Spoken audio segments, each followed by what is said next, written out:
Govinda, the Satsang House. As following the schedule, today is Friday and today is Bhagavad Gita open discussion. So the last 4 days has been an intense deep dive into the beginning of chapter 3 and the resolved nature of karma and jnana. And I'm sure there are going to be a lot of questions. So Bindoji is all prepared to tackle all the questions here. So I pasted the link for all the sources from YouTube, Spotify, Apple Podcast, and then the book Imaginary Door, penned by Artemisia, based on Bindoji's insights. So we have about an hour and a half, so please come up. The hand raising and chat are open, and we can begin the discussion. And as always, thank you, Bindoji, for taking the time. Thank you, Prakash. Yes.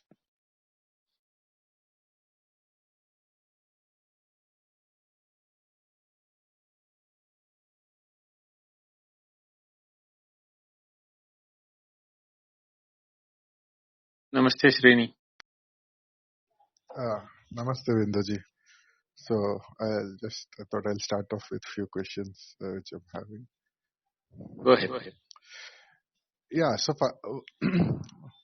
one thing I wanted to ask is the karma seems to be more technical aspect than, at least it feels to me like than the Jnana Yoga, right? Do you think that is right, and the overall outlook of how it looks? What do you mean by that? There are so many nuances, right? So many things to analyze, especially the third chapter, whatever. So even to decide what is karma yoga or how to go about it, it seems to feel like it requires a lot of technical understanding or metaphysical understanding or something like that, right? Compared to jnana, of course, jnana also there is metaphysical understanding, but feels like this has so many other parameters, and thereby actually the conclusion seems to be kind of magical, right? So the magical conclusion is that by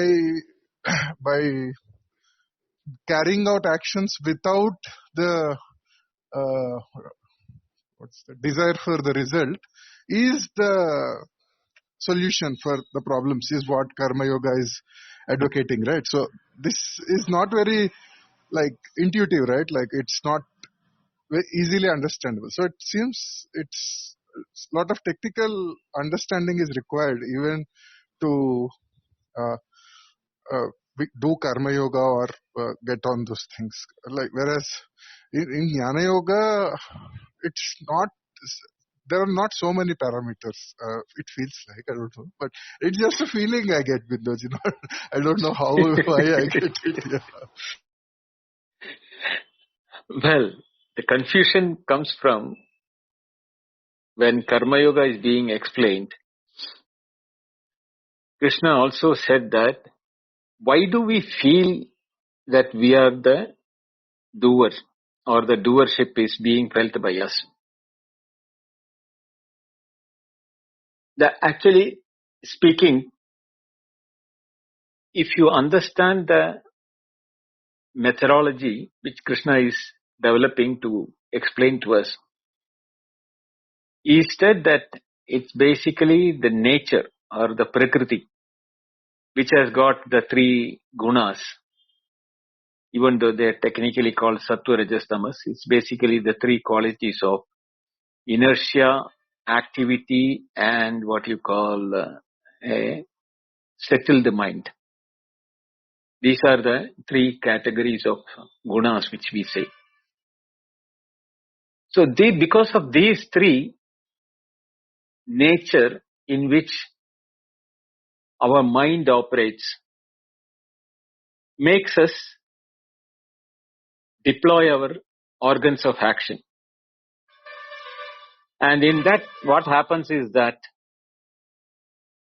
we have a ownership because we associate with our mind. And the trigger for the actions is based on the desires which is propped up by the mind, based on the qualities of the three different natures. So what happens is that we own the desire, therefore we own the actions, and therefore we become the doer. But what is the solution being offered? It is not easy for us to start initially to know this and get out of the desires. Because mind has been trained to survive on desires. So how do we get out of that is the first part of it. Then only we can get out of the doership. And once we are able to do away with the doership, then only we can do away with the results of action. So one by one, it is stacked upon in such a way where the desires need to be the first one to be surrendered. This is what the entire Sthita Pratnya Bhasha, when he was explaining, he was very important aspect which he was hammering upon to all of us is that ladder of fall, or the Sangat Samjayate Kama, 62 and 63. The whole downfall starts from there. So which shows that to remain detached, we need to reduce or nullify the desires. Because Sangat Samjayate Kama. So Kama has to be reduced by reducing Sangha? No, that is not possible. Because life is to be lived. And in the life, when we are living in the life, or when our day-to-day life, to be associated with sense objects is something which cannot be, totally done away with. Therefore, we need to find out a way whereby we are in the world, living the world, the way in which it is the expectation from the world, not the expectation from our side. Expectation from the world, how we perform, etc. That is not the trigger which we were looking for, but then that is something with which we have to live with it. Because as long as the body is there, we have to be performing. That is why when he said that na kaschit chanam api jatu tishtatya karma krita, when even for an iota of second, we cannot be away from doing work. So here it is this place where the arpana manobhava, or the surrendering to Lord. What? Not the actions, but our approach to the contact with the sense organs. If it is with the ego, the contacts will develop desires. At the same time, contacts cannot be avoided. So we have got a dichotomy or a predicament there, catch-22 situation. At that time, what is expected out of is that bringing the armor of divine in between us and the sense organs or the sense objects. That way we are bringing a protection for us not to be pulled by the sense objects as a desires. That is where the arpana manobhava, or the surrendering to the Lord, is advocated. It is not that we are seeing Lord as something far away, distant and unapproachable, unknown, all type of, imaginary things which we mentally develop. Not that way. knowing that, which we'll go know when we go toward the 13th chapter, that we have to see the Lord in everything. When we see the sense objects as objects of sense gratification, we are not seeing the Lord in the sense objects. But when we are seeing the Lord in the sense of, in the objects, we are not having a desire, but we are having a devotion and respect. That devotion and respect of the divinity is the armor which will annihilate the sense gratification in our mind. And when that sense gratification is not happening, we will be able to identify ourselves as non-doers, akarta. Even if it is in a form of devotion or surrendering, the doership will not happen, because when we are surrendering it, the effect of surrendering is that when we see everything as the nature of Lord Himself, the separation which we maintain between a sense object and us vis-a-vis a Lord and us, there is a huge difference. We feel proximity to the divine. Therefore, our approach to the objects are not the way in which we have for a sense gratification, aggrandizing, accumulation, etc. And when we see that approach in all the objects, it will develop a sarvatma bhava, or that the oneness in everything, which includes my own nature also. It will come towards, this is where the chitta shuddhi takes place. The mind becomes pure and pure.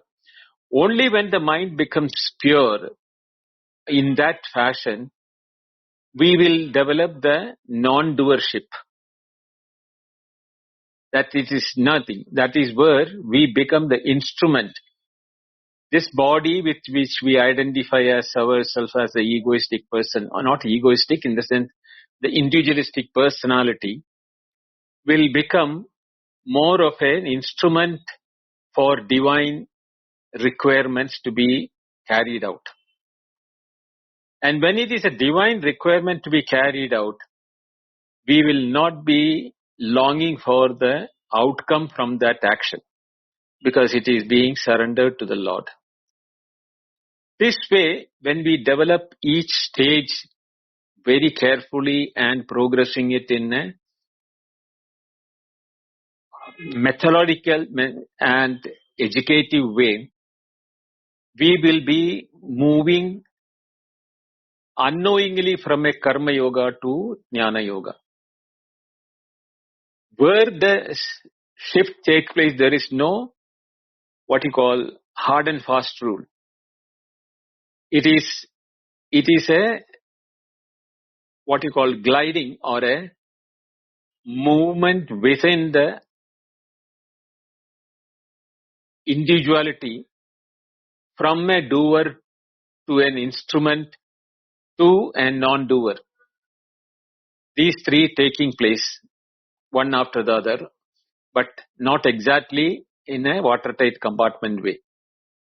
This is when the non-doership, when it is there in our approach to our day-to-day life, everything what we do is no more with an intention for as I am the doer.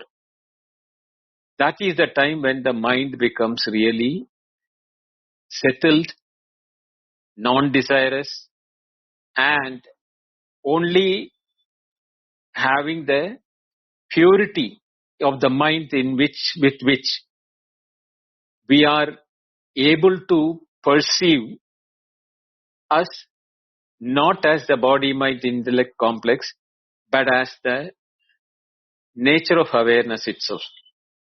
That shift will be the final stage where that Jnana Yoga really, happens in our own understanding. Thereafter, the life continues the same way, but with the clear knowledge that we are not the body, mind, intellects, but we are that awareness operating through the body, mind, intellect.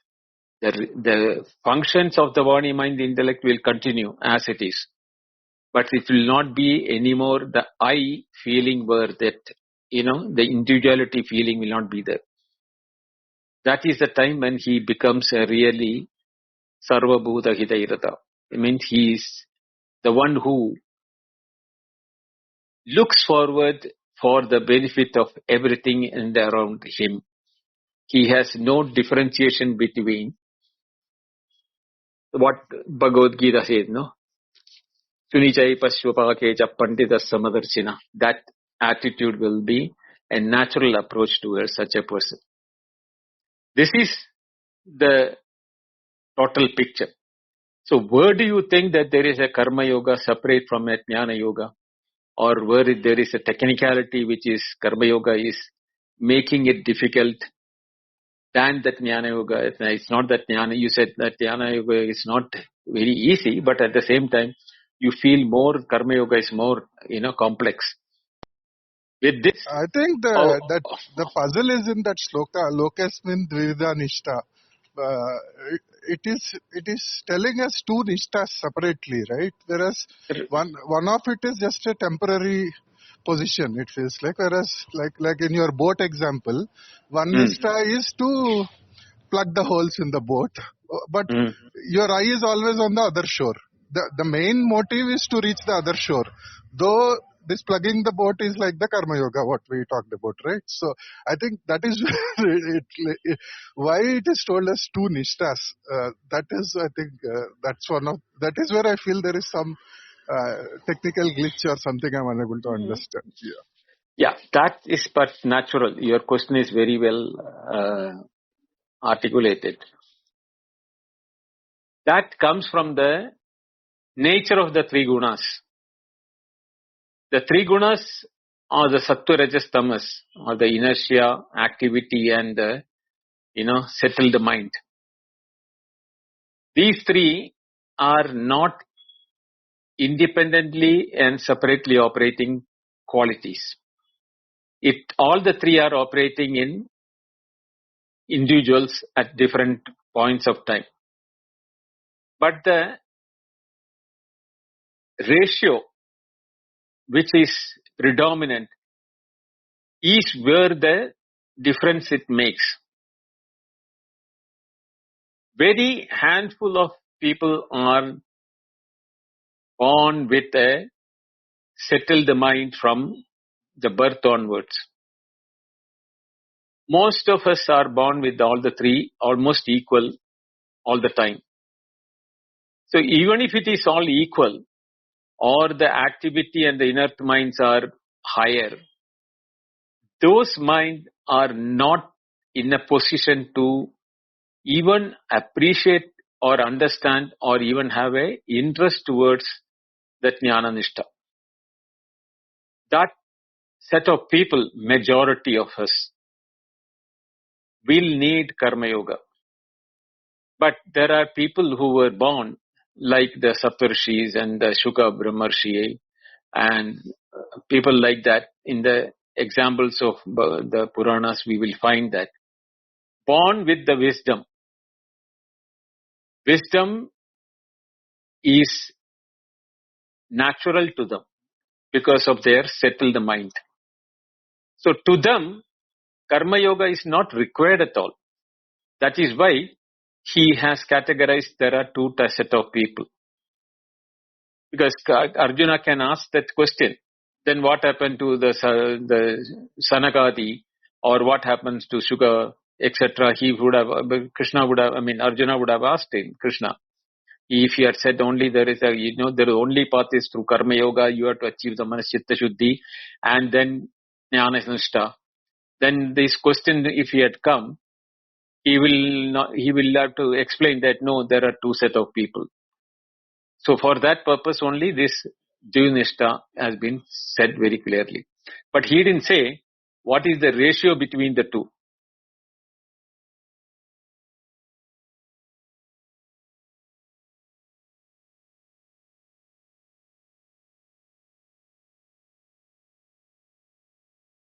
Vinny, are you there? Yeah, I'm there, Bindu. Just my connection got some glitch. Yeah, ratio maybe later it will come, right? Manushyanam Sahasreshu, something. Exactly. Yeah. Right. So yeah, and then finally, what I wanted to ask was, even this, like Arjuna's question is very pertinent, right? Like, for example, why, if Jnana Yoga is the highest, why are you teaching me Karma Yoga? If there are two products and you're already telling that this product is of higher quality, like why would anybody choose the second quality product, right? So, and I don't know if directly Krishna has answered. He just went into the Karma Yoga aspect and the explanations. But what is the direct? Is there any direct? He doesn't tell something like it's. So that is also very. How is it intuitive? Like who will ever choose the second thing if it is put like that, right? Okay, for that, I think you should go and listen back to that lecture where, Tasmad Yudhyasva Bharata, that Shankaracharya is explaining in the commentary that Arjuna had prepared himself to fight the war and win the war, and that is the reason why he is there in the battlefield, first of all. So he need not have to be told that, okay, you have to fight the war. No, because he came readily for that. But why did Krishna say that? Tasmad Yudhyasva Bharata. But therefore, Arjuna, please fight for this war. That is only to remove that, the melancholy and the despair which Arjuna is having, and reminding him that you have already come prepared for the war, but you are now withdrawing from it. Therefore, don't withdraw from it.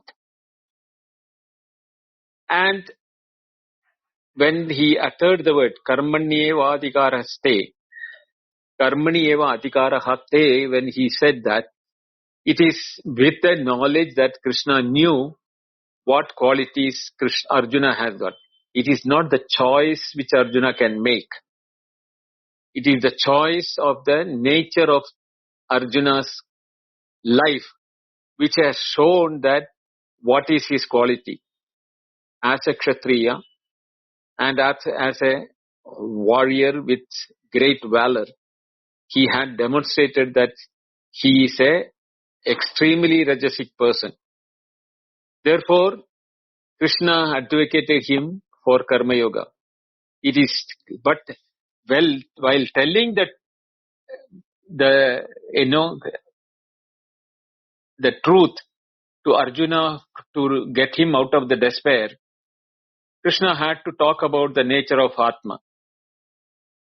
Najayate mriyate, that all those things. Even before that, he said, nasato vidyate bhavo na bhavo vidyate sada. All those statements he started with to make Arjuna understand that. But seeing the reaction from Arjuna's face, he knew that Arjuna has not understood ABCD of it. That is why he keeps on going stage by stage. And finally, when he made the same Karma Yoga part of it, that is the time some glow on Arjuna's face, Krishna sees that. And as a teacher, Krishna knew what the student is understanding. Therefore, he starts Karma Yoga as the chapter number 3. With a pertinent question from Arjuna, if both are Shreyaskaram, and if that knowledge is still better than the actions, why are you forcing me into action? That question was actually a question which Krishna would have prompted Arjuna to ask himself, because of the way in which he narrated the two paths, Dvanishta, both which he had explained to Arjuna. He purposefully created a confusion in Arjuna's mind by saying both the Nishtas are there, and he didn't talk in that language, but he gave both the options. So that is why Arjuna is asking this question. And now Krishna got an opportunity to explain what is Karma Yoga to Arjuna. But Arjuna doesn't stop there. You will see that he is asking questions after questions as if that questions are coming in our mind. It is a natural but a smooth progression from, our side also, how we will like to get at the teaching by Bhagavad Gita from Krishna's mouth directly. Yeah, Vinod. I think the question itself should not come, because if Arjuna remembered that Krishna has killed his uncle without blinking, so all this just because of relatives and all, Yeah, this and all is not even a point. So I think Arjuna forgot all those things which Krishna did. absolutely. Yeah. Thank you, Vinod. Very interesting. Thank you for the explanation. Yeah. Thank you. Prakash, you are ready with your question? Or Yes, it got solved? If it has got solved, you explain it first. yes. This the clear separation of the karma and jnana. So it looks like when I first heard it on Monday, there was a puzzle there, and I think the puzzle got resolved in the next 2 classes or 3 classes, which is basically the way I understood it is the transformation of Arjuna's intellect in terms of a resolved state of solving the problem instead of working through the problem, right? And how Krishna elaborates that through the premature renunciation and the adhikari, the competence, right? So there, Right. it's very interesting that, like when you said, there is no, you just said, you told Srinivas that there is no definite, categorical, jumps in the competence. It's a gradual. Maybe you can elaborate on that, Mitaji. Yeah, I mean, since I've already told this to Srini, it may be a repetition if I say that. But the confusion which can happen is natural, Prakash.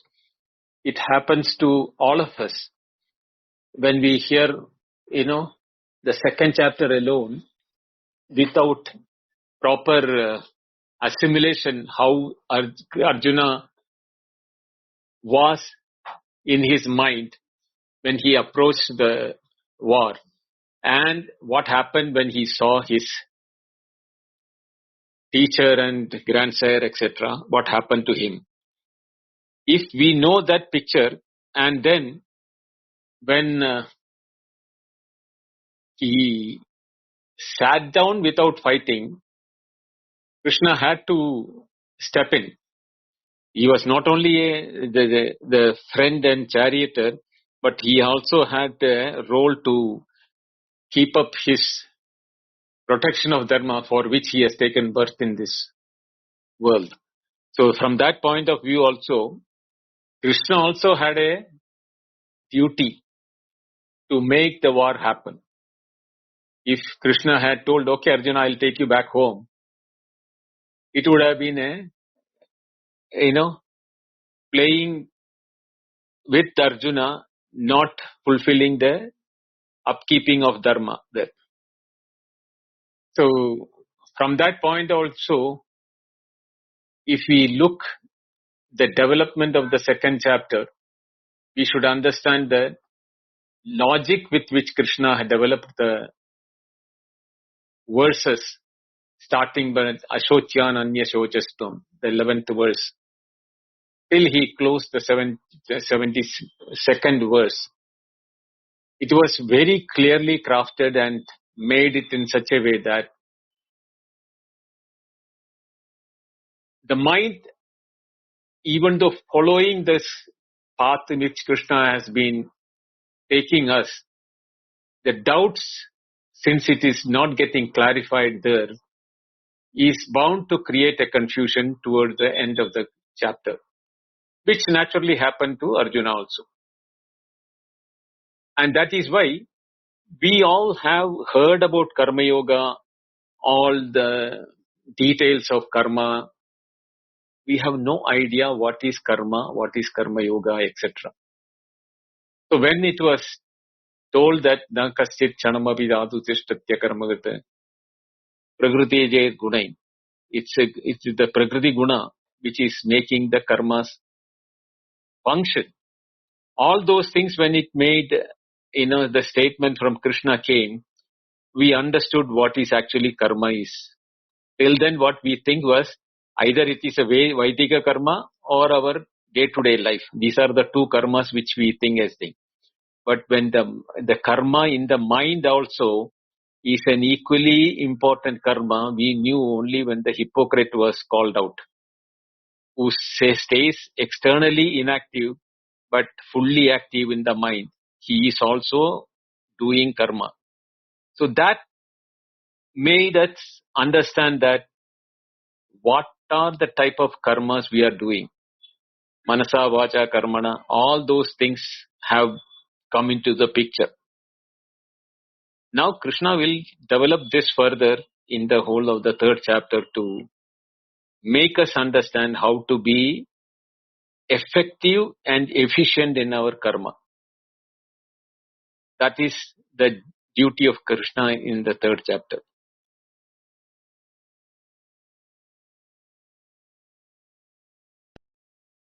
Yes, thank you, Binduji. That the question that I was bringing forth, that's very clear. What you said is, do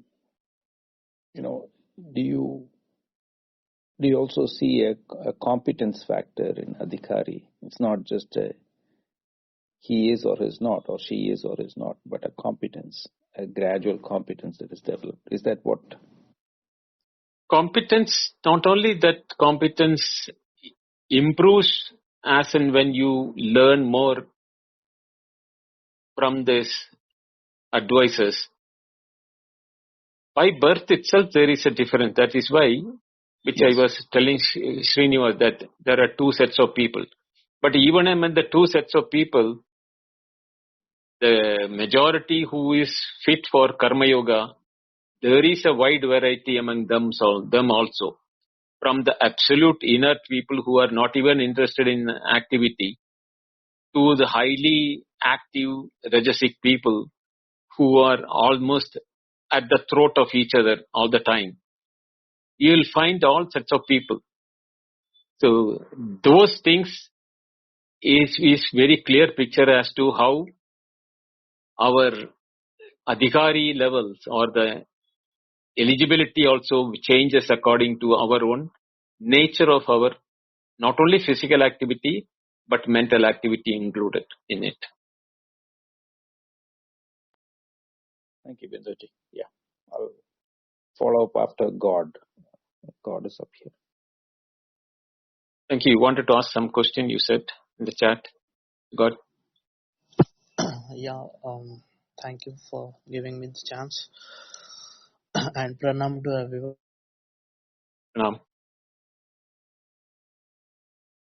You're mute. You're muted yourself. Yeah, is it fine now? Yeah, it's fine now. Okay. So I had this question from a long time. Like in Vedanta, we say that everything is consciousness. Everything is one continuous consciousness. Everything, like the whole universe and everything, our minds and our thoughts and everything is nothing but consciousness.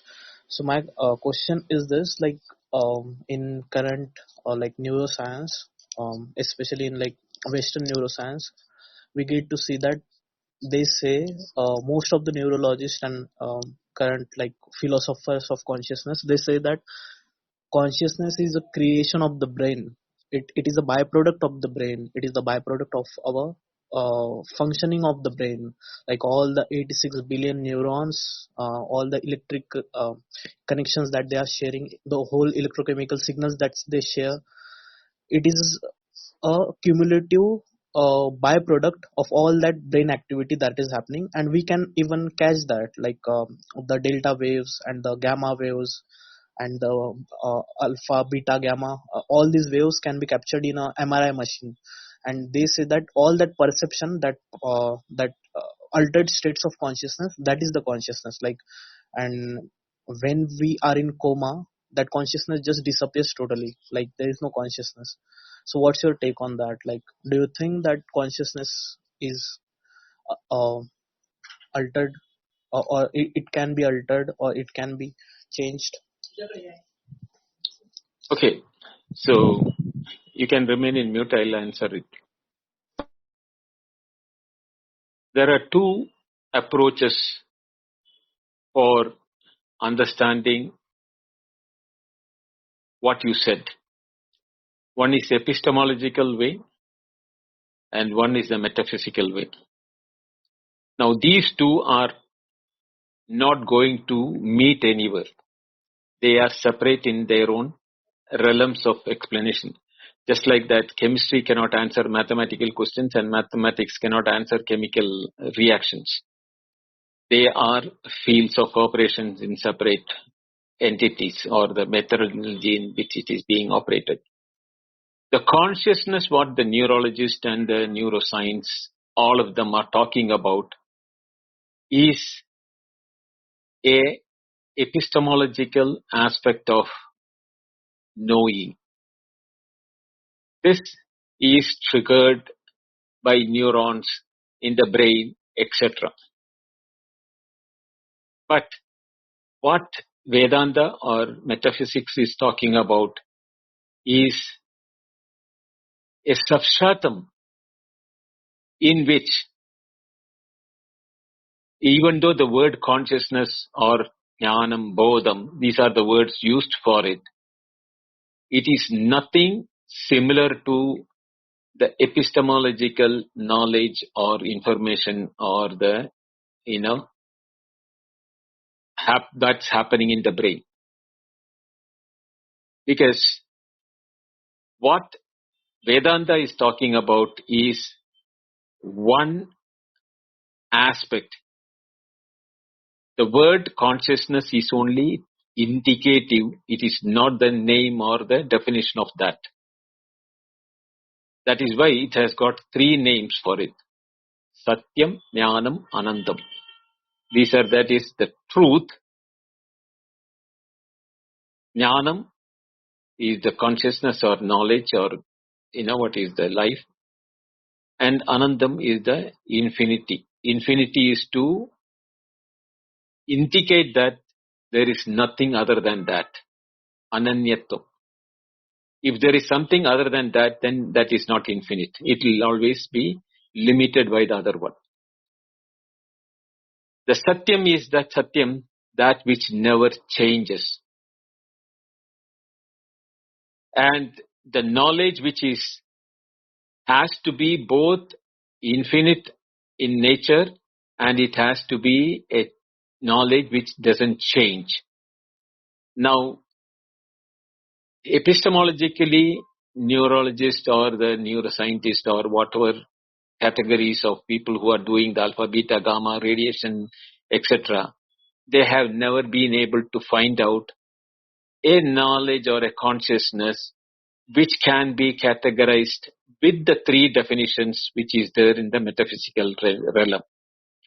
That is, that knowledge which is infinite in nature and at the same time doesn't undergo any change, but at the same time it is awareness or consciousness, including its own beingness, its own existence, its own awareness. Why? That is why it is called Brahma in Vedanta. Brahman Brihatvad. Means beyond, there is nothing beyond it. Everything is included in it. So the knowledge, what we are talking about in the epistemological field of informations or consciousness or brain activities, are limited to the physiology of the individual. Whereas this consciousness or awareness which the Vedanta is talking about cannot be divided. It doesn't have parts. It is prajnana ghanam. In the sense, it is a mass of information or mass of knowledge or being, consciousness. In a mass, you can't have something other than that. Whereas the epistemological information or the knowledge which you are talking about from the neurologist, etc., is divisible between the scientist who is observing it to the patient or the object or the on whom the instruction is when experiment is done. They are separate. The one who is going through the experimentation, he has first-hand information, which when he tells cannot be verified by the observer who is only observing the brain activity in electrochemical manner. Because humanity has only found few, yardsticks to measure, either magnetic, electric, or, temperature, volume, pressure, etc. Some measures which they have brought in. Within, it has to fall within that. Anything outside that is not measurable because they are not epistemological in nature. Therefore, we are talking about two different realms of experiences and explanations. Metaphysical one is not epistemologically repetitive, measurable, and quantifiable. And the quantifiable people from the scientific say that if it cannot be repeated, measured, or quantified, it is not which is true, or we cannot rely on that. It is only purely on belief, faith. Both of them are right in their own way. They will never be able to shake hands. They can say that we agree to disagree. That's all they can say.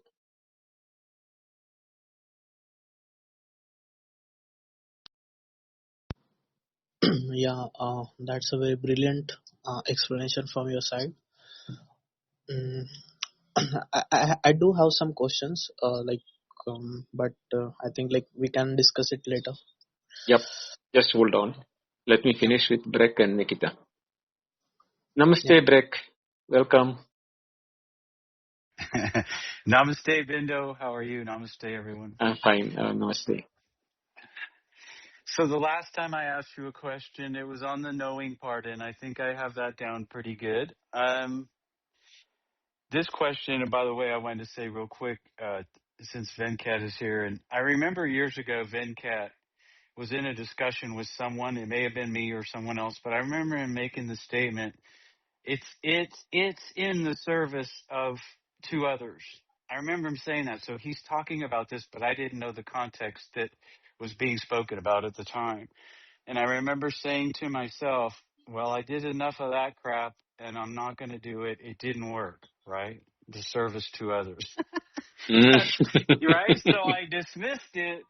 But this leads me to my question of why I dismissed it is because I see this now that my intention wasn't lined up, and even the knowing that I needed to take the actions was not lined up. So it would have never accomplished what it's designed to do, right? So it seems to me in the intention,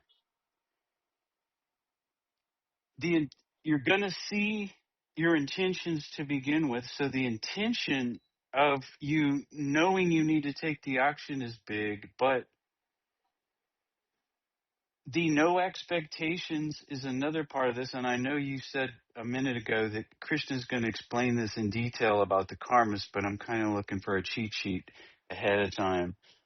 So there's this no expectations in the action, and also in that no expectations in the intention, you've now instituted, or if it was instituted, I missed it until today, that you're surrendering is it in essence you're surrendering your intention in the action to God?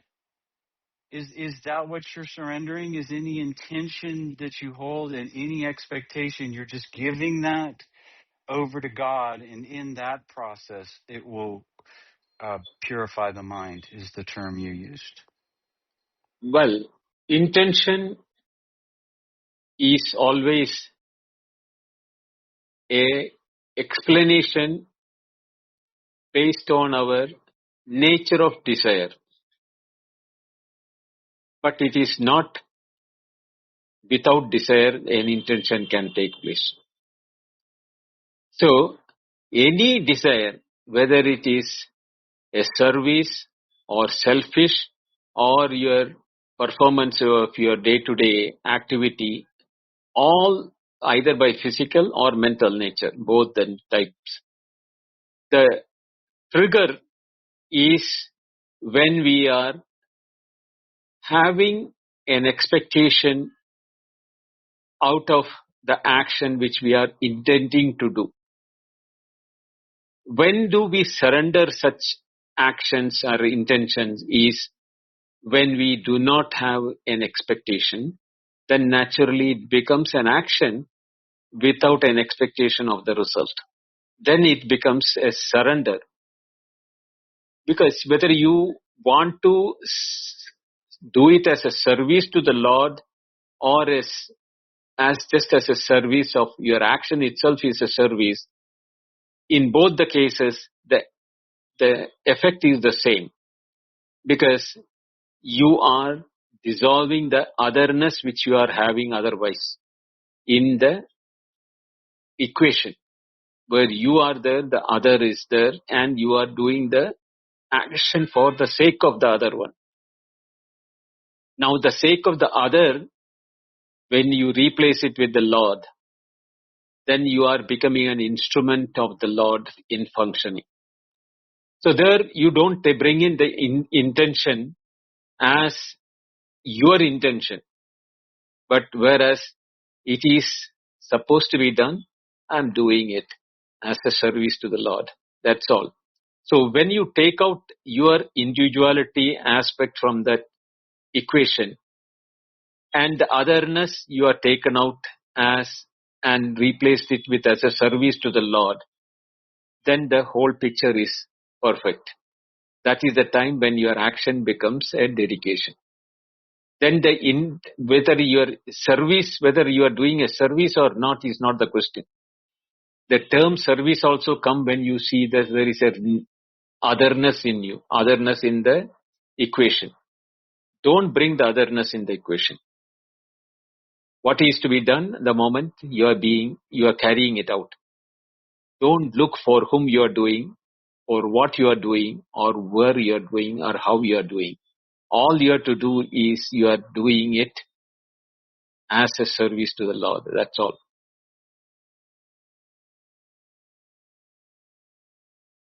Thank you, Vinod. Thank you, Breck. Namaste, Nikita.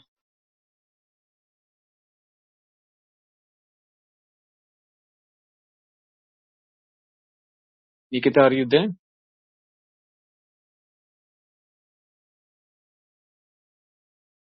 Or did she ask a question in the chat? I want to ask a few questions, but she's not asking anything. Might be away from the device, Manoj. Okay.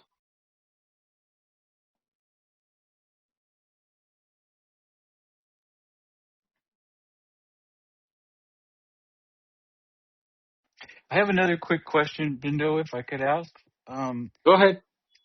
It seemed yesterday you were very adamant a couple times about making this distinction.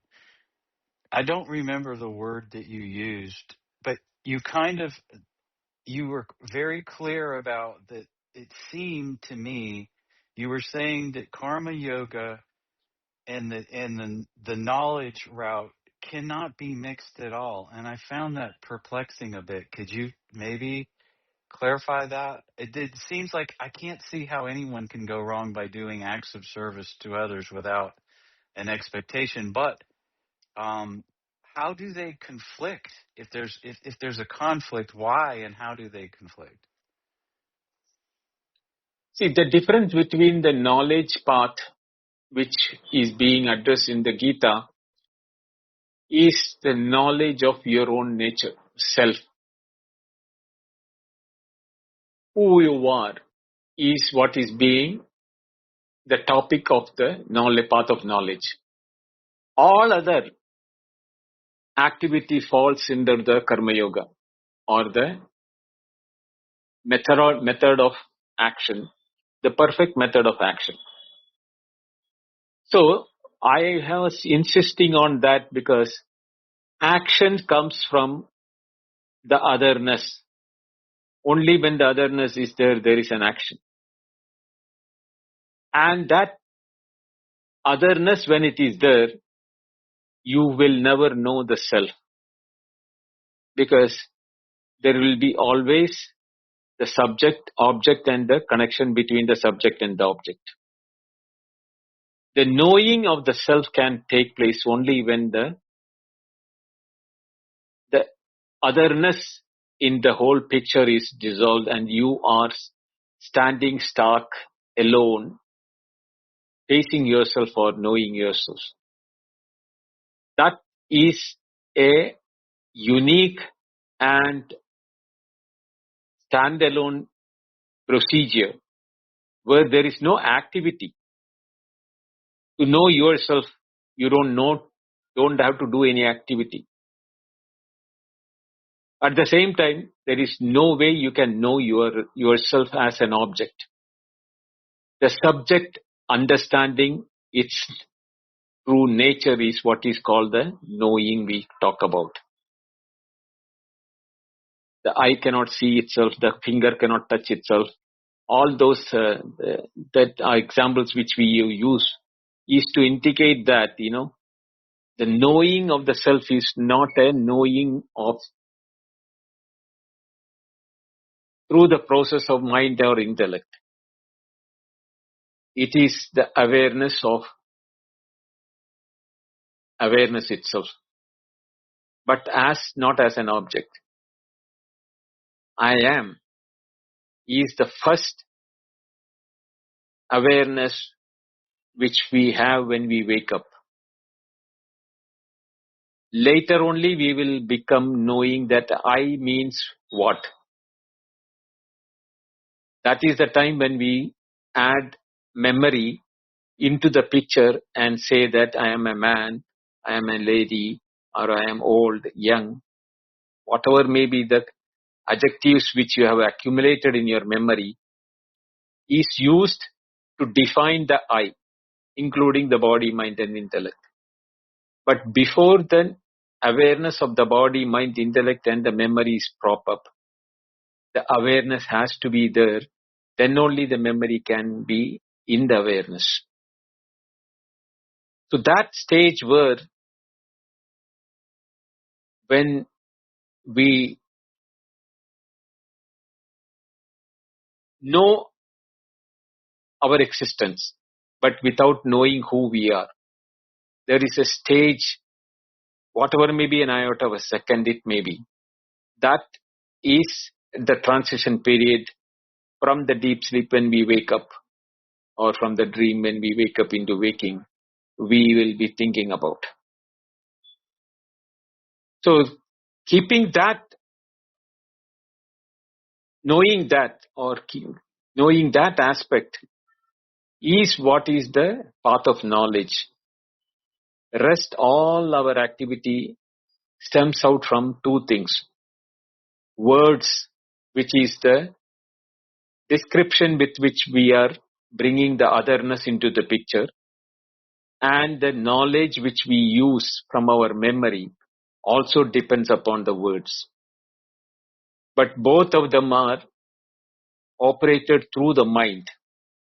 So when the words are not there and the mind is mind without words, because the mind cannot be a mind without words. That is why we call it as a no mind state. But at the same time, it has the potency to know. How do we know? That is why we give the example of the state of deep sleep or the state of wonder when we are dumbstruck, under wonderstruck by, where your mind gets stunned by some either a vision or an information or a music or something where you forget your own being or as who you are. You are dissolved in that aware happiness or that event. Same thing happens on our deep sleep when we don't dream, but we do not know where we were. We don't know the name, place, location, sex, age. No words which are there in our memory operates in that area. Therefore, we say we knew nothing, because our knowledge, we always think about using the memory words or the information which is depending upon the words from the memory. Anything other than that, we say that I knew nothing. So that is the reason why we have to understand the nature of us without the otherness in us. And that is the time when it is a jnana yoga or a path of knowledge. All other activities which we are doing either in waking or in dream, and where the dependency on the word and the mind is there, it all falls into the activity of karma. And that is where the karma yoga need to be practiced by dedicating it to the Lord and not expecting anything out of the activity per se. Then it becomes a karma yoga. That is why I have been very clearly categorized is saying that differentiation between the two are watertight. At the same time, when the transition takes place, nobody can say. That is why Ascharya Kaschiti Kaschidenam. That is there is a verse which will come in later in Bhagavad Gita. We will be looking at it with the wonderstruck. We are seeing the whole world itself, but we will be seeing not the world as the world we know today. Because today we know the world with the names and forms and the adjectives, because of which we have the good and the bad and, relationship, I-ness, minus, mine, yours, all those type of things which we are. But that we will be seeing the world without all these adjectives in it, as a beauty of that awareness itself. That beauty of awareness without our individuality and ego, when it is shining, we have landed in that path of knowledge at the destination. There I am not separate, the world is not separate. I don't see the world as the world, but I see the world as an expression of awareness itself. Today we don't see the world as an expression of awareness. Today we see the world as a tree, dog, air, the sun, the moon, you, me, etc. But that is a time when I know I am awareness. The world is also an expression of awareness. There is no difference between the two.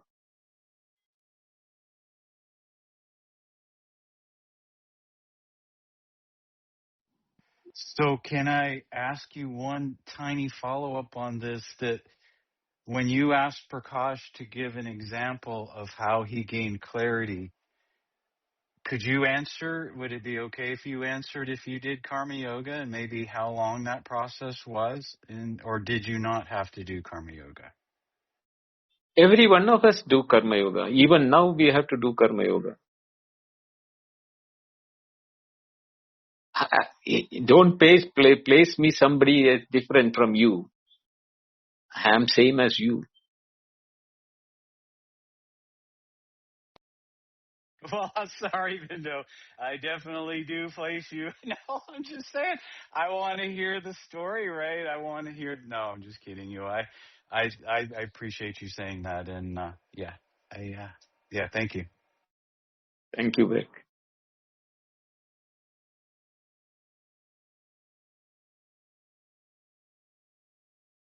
Is Nikita back in mobile or not?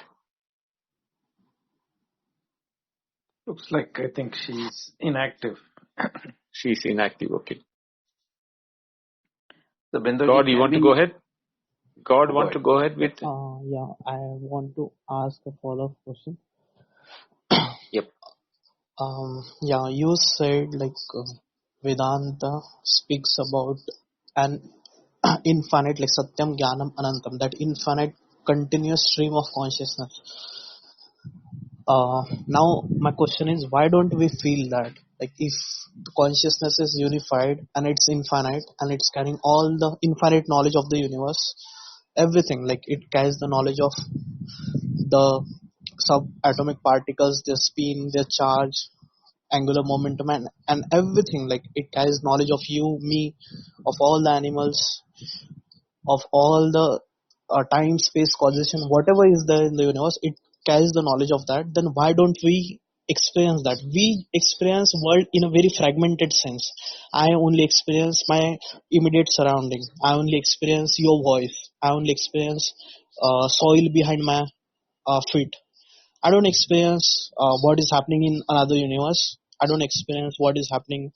Let's say there's supernova happening in another universe. I can't experience that. If the consciousness is unified and it is a continuous process, like if it is not divisible, then the experience of the consciousness, that is happening in the consciousness, should also be non-divisible. It should be continuous. It should be one experience.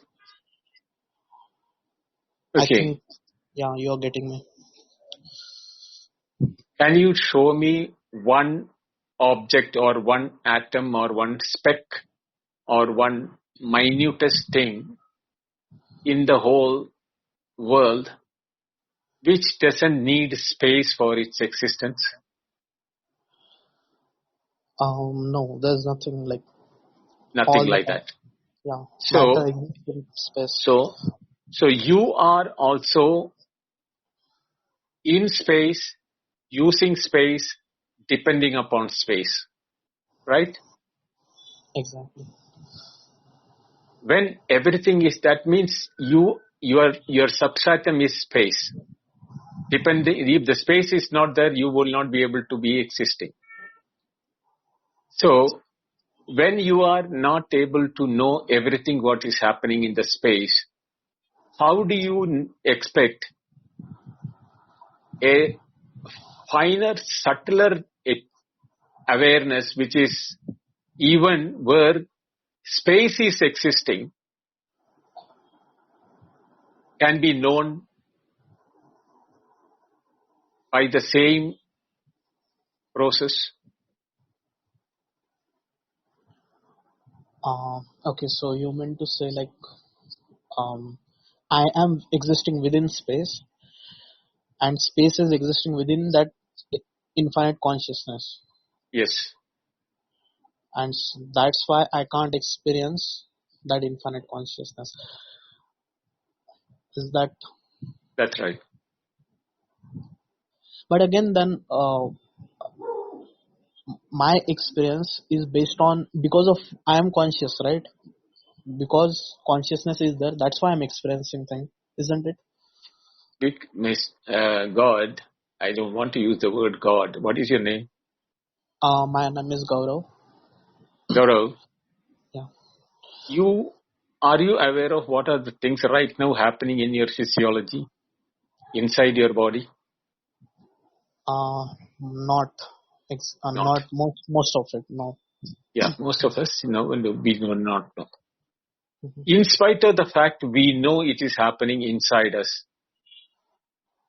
we have no knowledge or no control of knowing it. What Right. basically it tells us is that we are all limited by our sensory inputs for information, what we call it as knowledge. But the true knowledge is not information. The true knowledge is what I told, Satyam Jnanam Anandam. That we call it as knowledge because we don't have any other word for it. The other word is Brahman. Why the word Brahman? Because in Sanskrit, Brahman, the word means that which includes everything. Brihatvad Brahma. If nothing is outside it, including space is inside it. Therefore, we call it as Brahman. So, that is what is the knowledge of it. We can't call it in English. There is a problem because English has a limitation of language. Therefore, we have to use consciousness, awareness, knowledge, knowing, etc. for that. But it is none of them independently. They are all indicative words. And if we use the indicative words as the real words or the real nomenclature for it, then we are limiting something which is infinite into a definition within the nomenclature. That is our shortfall or a shortcoming because we don't have a method of expressing it. Achintyam, avyavaharyam. These are the words which is there. And it cannot be transacted with because all transactions takes place inside it. Achintyam, it cannot be thought about because it is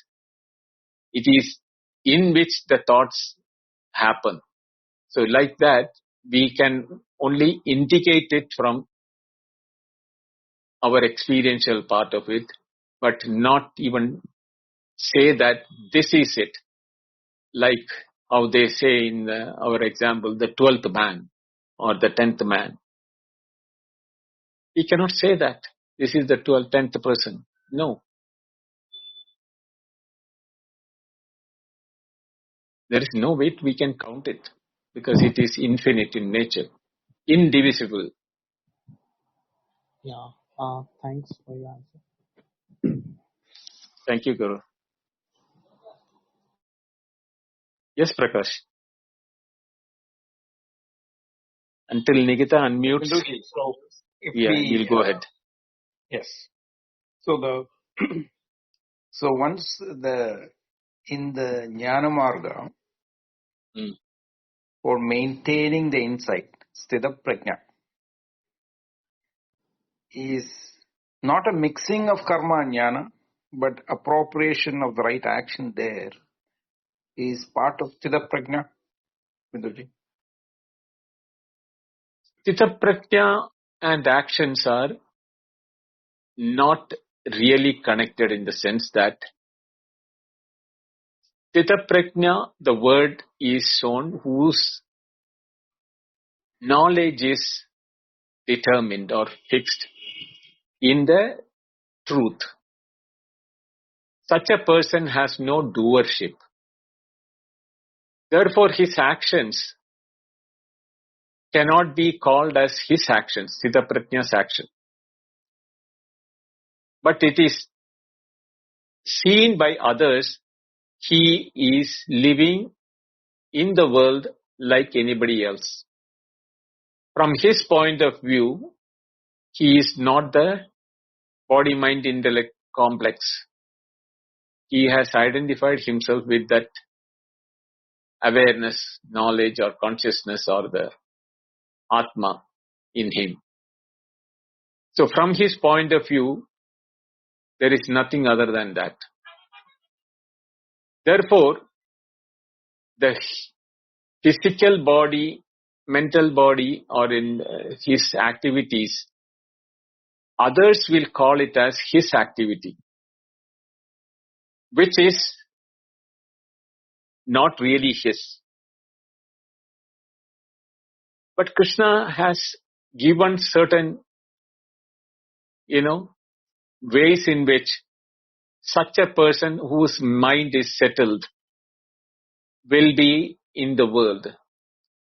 What is that? Those words which he has mentioned, the words which he mentioned by Krishna is that wherever there is no selfishness, a person who is acting, he will be acting without any, variation like likes and dislike, good, bad, happiness, sorrow, all those things. Sukha dukkhe samikritva labha labho jaya jayo. That particular verse talks about it.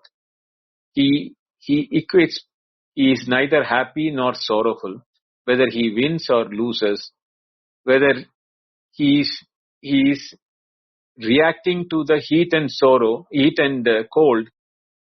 He will react. The body will react because that is, the body is also a matter. The heat and cold is also that of the matter. But his reactions to that will be like a ordinary, an animal or a person who will be there. He will be showing that his body will show the signals. But from his point of view, he is not complaining about the cold or not complaining about the heat.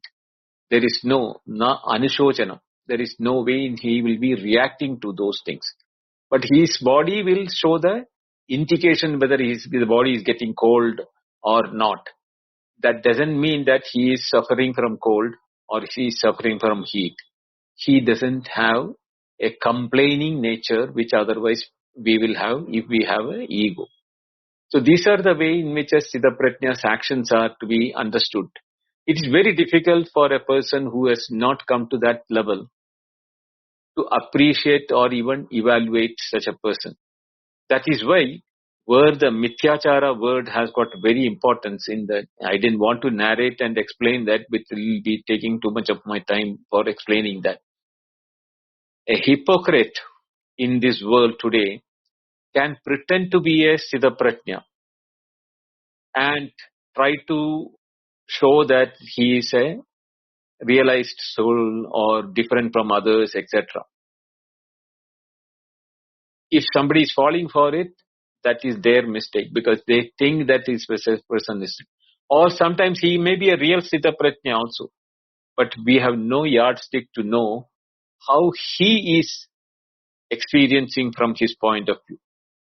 So don't go by appearances. That is why the mithyachara sa uchyate word, that explanation or the hypocrite is being defined by Krishna, who is externally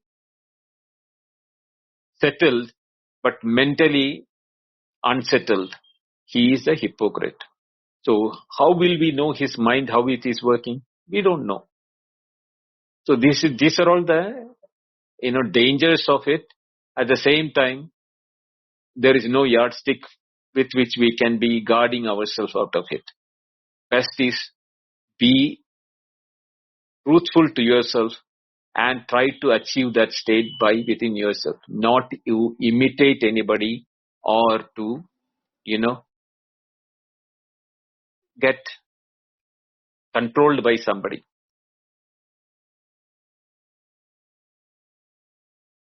Thank you, Binduji. So, but how you resolved the action part was very, very interesting, very beautiful in the last 3 days.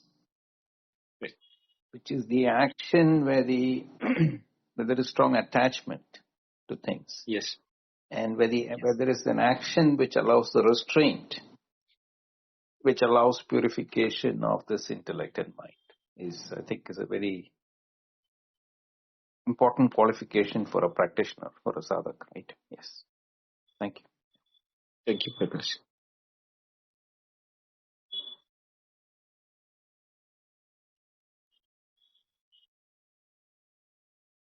Curious, as even at this level of, the beginning of chapter 3, we're getting so much of depth. I'm curious to know how this is going to unfold, Binduji, but I'm going to hold it. Yeah, Bhagavad Gita is a wonderful book.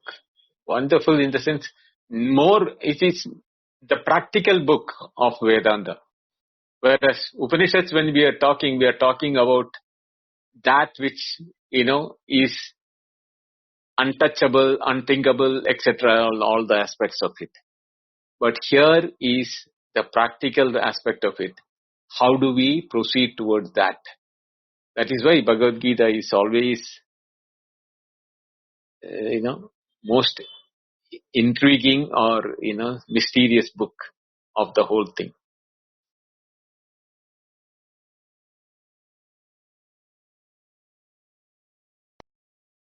Heartfelt thank you for actually taking this endeavor and going step by step by step. Because Bhagavad Gita can become, an abstract reading, but you're going through it so methodically. So the repository of these various sessions is going to be extremely invaluable if somebody places their attention on it. But with the media now, so much of overflow of media, Mm-hmm. it is difficult to find these kind of gems. So thank you, Binduji. All the credit goes to Shankaracharya and his Bhashyas. I am only an interpreter.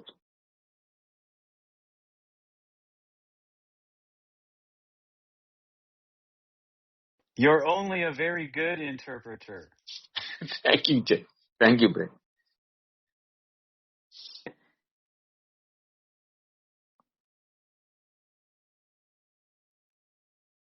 Oh, I think Nikita is back.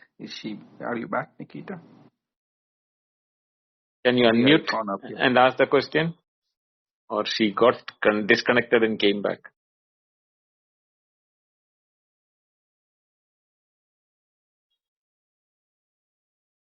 Are you able to unmute?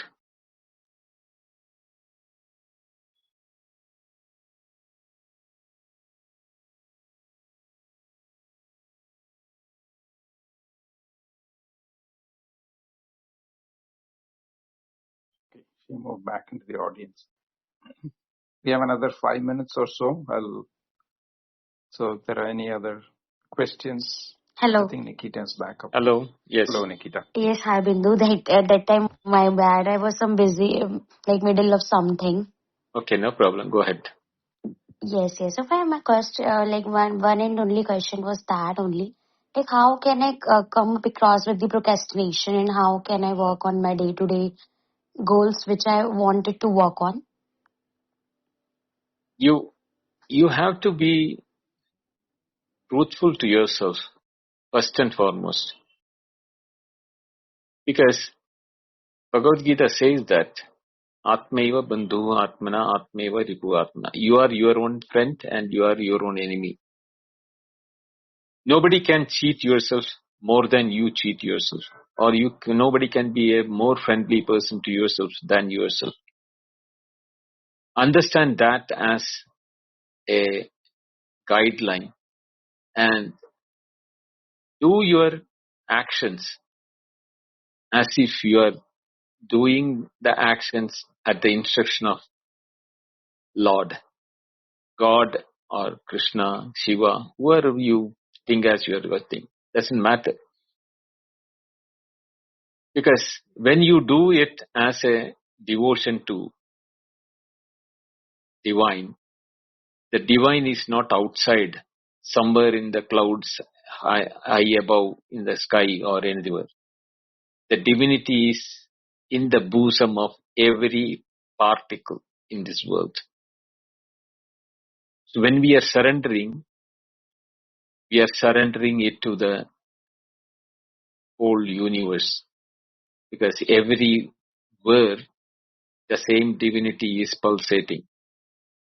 So keep that in mind, and if you think that nobody knows when you cheat, you are cheating yourself, because the divinity is within yourself and knows that you have done it yourself. And if you are doing good, don't pat your own back, because there is nothing. You are doing good. What you are doing is the same which anybody would have done if he is also in the same path.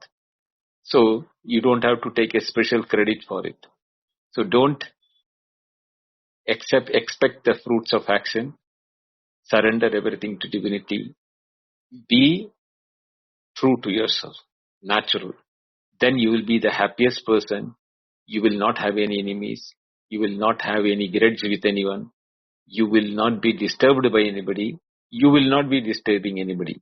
You will be an embodiment of peace. And when such a peaceful person in the presence of the crowd, the crowd can feel the presence of the peace with you are radiating. They will be happy to be with you, and you will be happy in the crowd because you are not getting disturbed by anybody.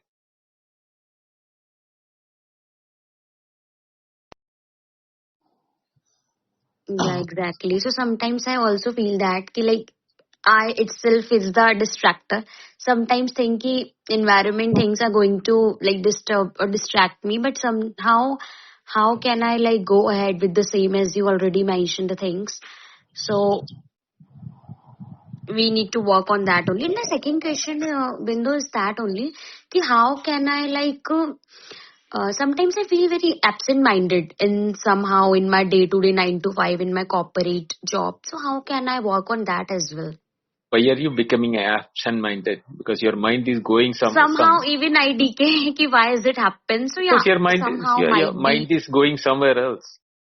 So you should be attentive. You should be aware of every moment. In fact, in Kenopanishad, the third mantra says that every moment of or every experience of us is reminding us of our true nature. Because if we are not there in that experiencing, where is the event happening? That is what you call it as absent-mindedness, no? Yes, correct. Physically we are there, but mentally somehow we are present, not there exact at If the moment where we you are. are mentally not there, you are not there. That means you are Mm, not. It is not that you are absent-minded. You are absent from the scene. okay, so can you tell me somehow some techniques to cope up with that? Like how? Be Might be. attentive. Uttishtita jagrata. That is the two words. That is, be alert and awake all the time. Mm. Don't live in a daydream.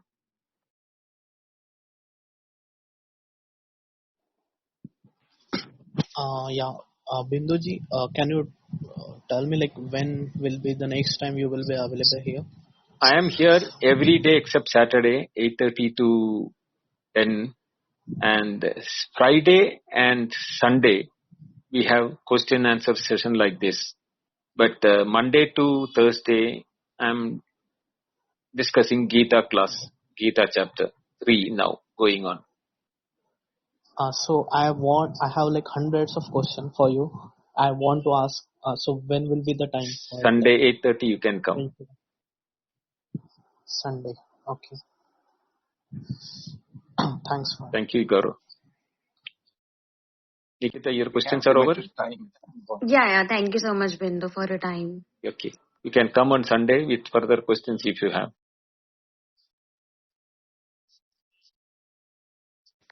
Okay. Anybody else? Yeah, I have this question like why suffering? Like why is there suffering in the universe? Like because and also I feel like there is no free will. Everything is like super deterministic. I don't know what you feel about it, but I feel like I have seen that everything is deterministic. So there is no free will, Gaurav, and can you keep this question for Sunday and come on Sunday for we can discuss this? Because I okay, won't be able to answer this within 5 minutes. okay, That is fine, why fine. Thank you. I'll take Yeah, yeah. Sachidananda as a question. Okay, okay. Yeah, very thank you. I will come. Yep. Namaste Sachidananda. Namaste, Bindoji. Namaste. How are you? I'm fine. First time I'm hearing your voice. Yeah, I think I had come previously, like I had asked another I question. see.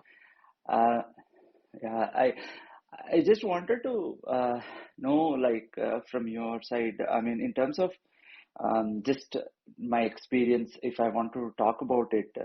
So it's almost like, every moment it feels that, there is just oneness. There is nothing other than that.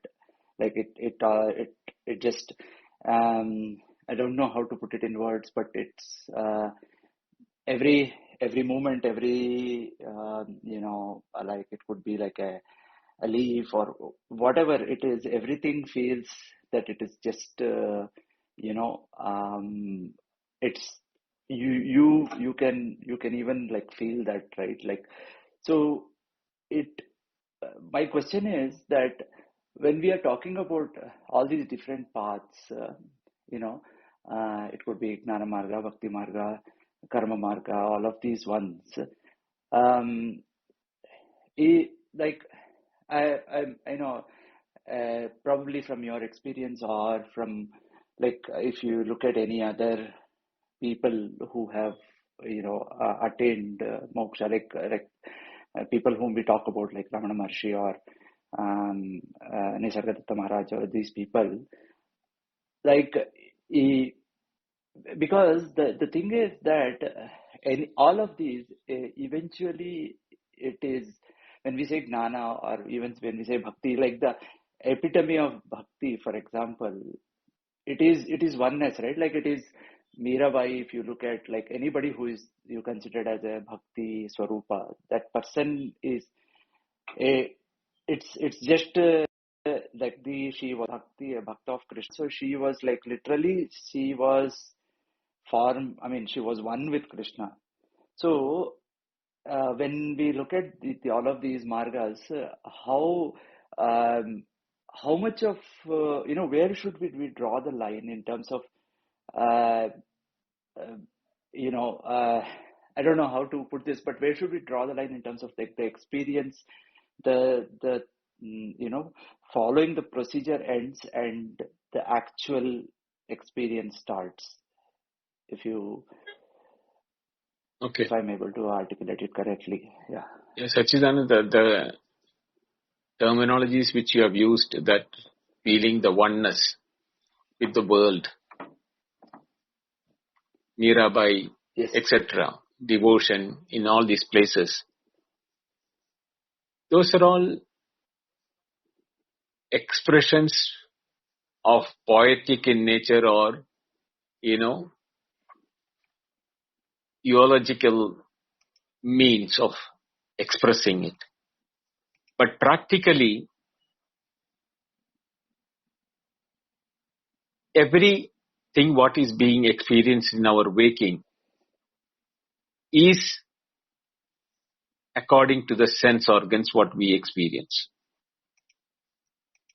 Where the difference lies is in the knowledge, not in the experience. A dog and a cow, I cannot say I see the dog and the cow the same. No way. Then something is wrong with my eyes. That's all I can say.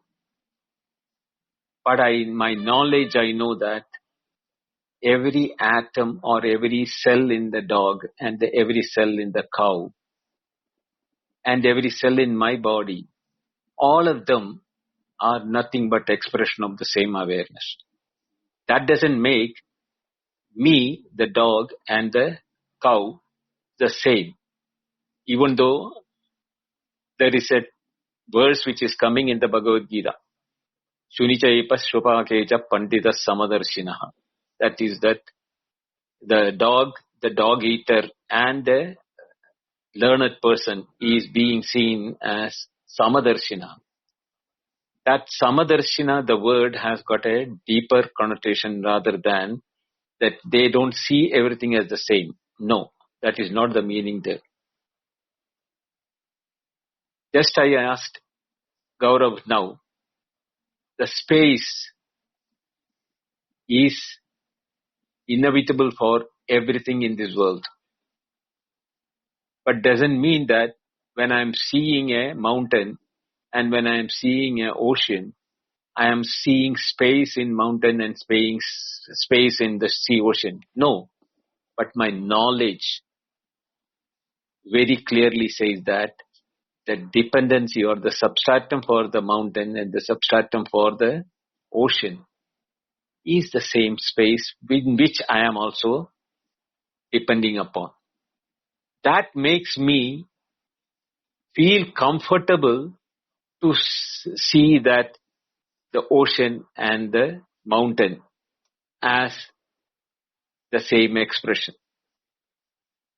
But doesn't mean that the fire and the water, the fire will burn, the water will quench thirst. That qualities will not change.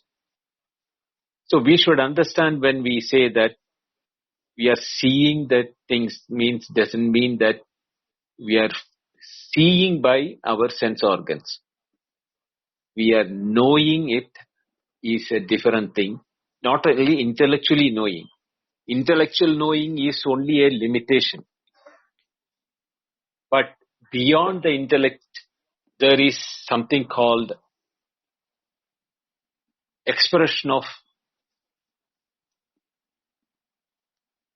what word should I use? Understanding or expression of realization. Insight. Yeah, insight will be a better word. An insight which unifies things.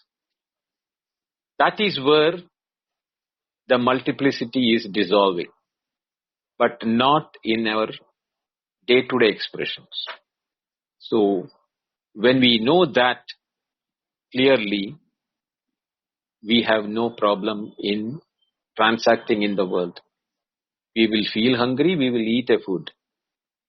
That doesn't mean that I will eat a stone for quenching my hunger, because a stone is not a food for me.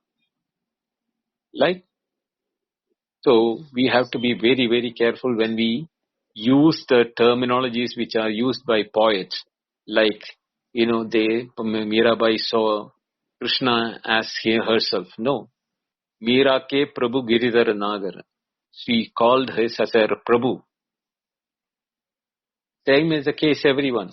All the bhaktas have seen their Prabhu.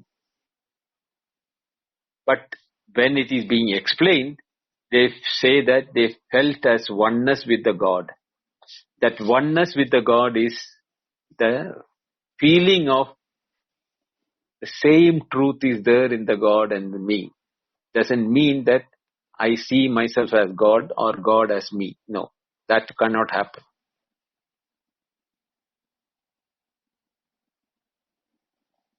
Yeah, I guess, I mean, probably I might have not put it like when I say, example of Mirabai or anyone for that matter, it's almost, it's like when you are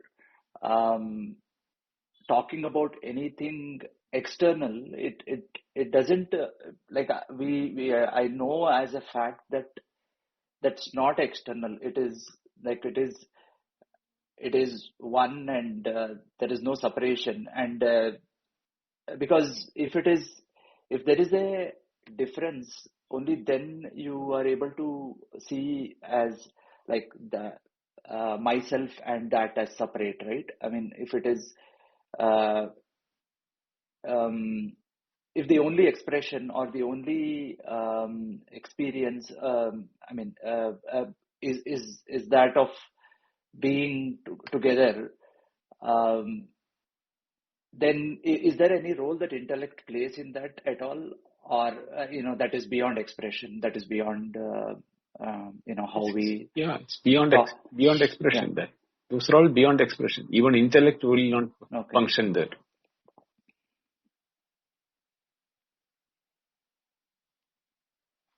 Okay. Thank you, Sachidananda. Yeah. Thanks. Thank you. Binduji. Prakash, can we stop? Yes, thank you, Binduji. Yes.